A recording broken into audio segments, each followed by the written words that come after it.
What's questionable is CIA's role and the Director of Naval Intelligence role in the bogus cover-up story of that this was a reaction to a spontaneous mob and a reaction to a video which nobody had seen.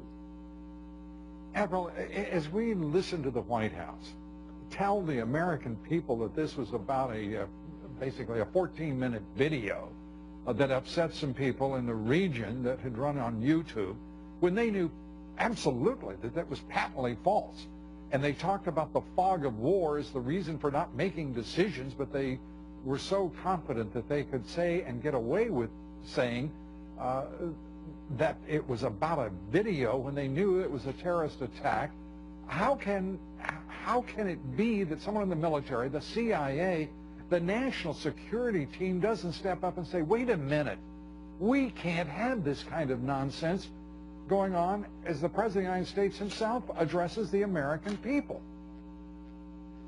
Well, Lou, unfortunately, from my perspective, the office of the Chairman of the Joint Chiefs of Staff has become politicized because of the structure of Goldwater Nichols. It was never the intention of Goldwater Nichols to politicize the office of the Chairman of the Joint Chiefs of Staff.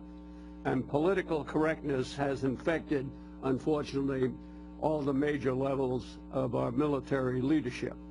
But there's another point here, yes, Lou, which is overlooked, and that is the CIA was tracking for months the commander of the Ansar al-Sharia terrorist group that carried out the attack on our consulate. The Al-Qaeda-related organization in Benghazi. Correct.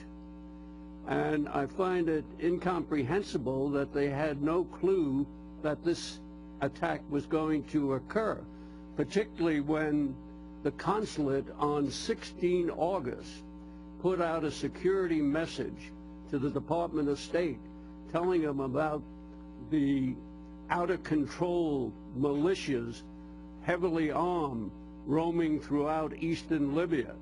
They cited 10 militias and al-Qaeda groups that they said they had no fear of retribution from the Libyan government because the Libyan government had lost all control in eastern Libya. The consulate had no confidence in the 17 February Martyrs Brigade, who were assigned the responsibility for the consulate protection, or the local police force. Half the time the local police force wouldn't even show up.